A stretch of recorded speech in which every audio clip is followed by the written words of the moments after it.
So today we're going to go over how to properly change a tub gasket. And this tub gasket is what sits inside your outer tub. And this outer tub is what holds your spin basket. So if you open up your top load washer and you have a basket that looks like that, well, it's sitting in what's this called an outer tub. And in the center of this tub is this grommet tub seal. And what happens is, you can see on this one, it's getting frayed and cracked and it'll develop leaks. So if your washer is leaking from the center, it's probably due to this grommet going bad. So today we're going to properly go from that old one to this brand new nice one. Alright, so the first step, obviously, you have to get your outer tub to this point. And once you do, to get the tub gasket out, the old one, we're just going to push down and out. Now we just want to make sure we clean up the old area with all the debris left over.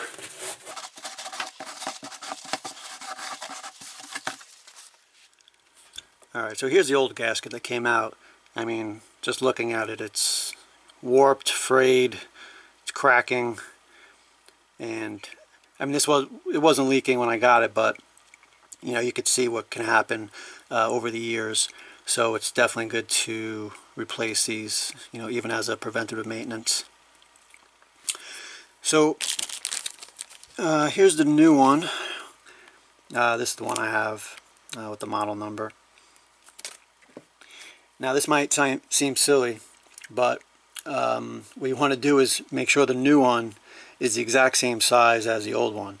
I did order one at one time, and I was struggling to get it in. After about 5 minutes, I decided to take it out and to see what was going on, and I compared it to the other one, and it was a shorter size. The actual length was maybe a 1/4 inch shorter than the other one, so there's no way it was going in. I have no idea why it was like that, but maybe it was a defect. But I always now compare to make sure that I'm getting the same one. So what you want to do is just put them up against each other, make sure they're the same size, and then compare the height and make sure that you're getting that lip the exact same size. And this one's good, so we'll continue. So what I like to do before I put it in is put a little silicone grease on there, just to keep it lubricated. Makes it installation go a little smoother and keeps it from drying out. So that's what I'm going to do right now.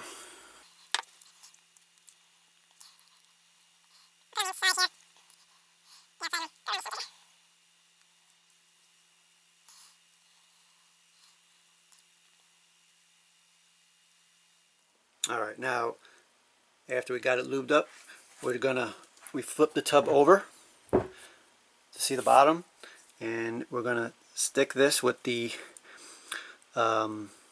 beveled lip going straight down. So the flat side is facing up. So, and we're going to push that in.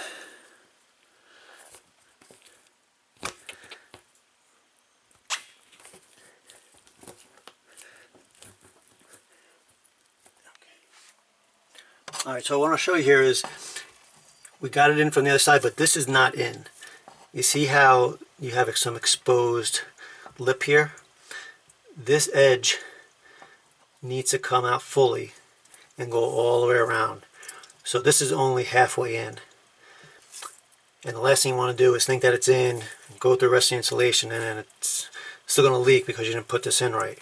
So I'm going to show you how to get this part in properly. So I'm just with the old one, I'm going to show you what I'm going to be doing. I'm going to reach down, I'm going to pull up to keep it from pushing back out. I'm going to pull up, and at the same time as I pull up, I'm going to roll back with my thumb the rubber, and that's going to expose more of the edge there, and it's going to start to cover the remaining gap. So I'm going to lift and push out.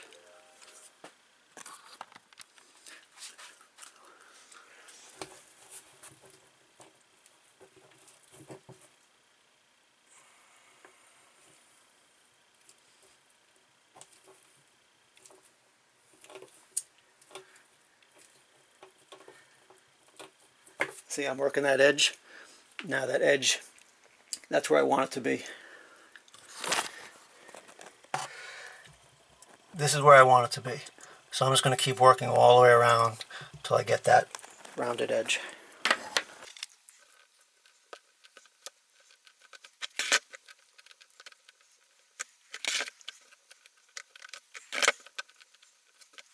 Look, remember I was pulling out on this, pulling it out.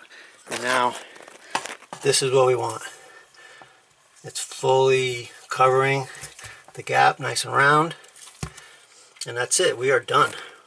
So now you can go ahead with the rest of your reassembly. And you shouldn't have any problems after that. So, appreciate you watching. Please hit that like and subscribe to help me out. Thanks a lot.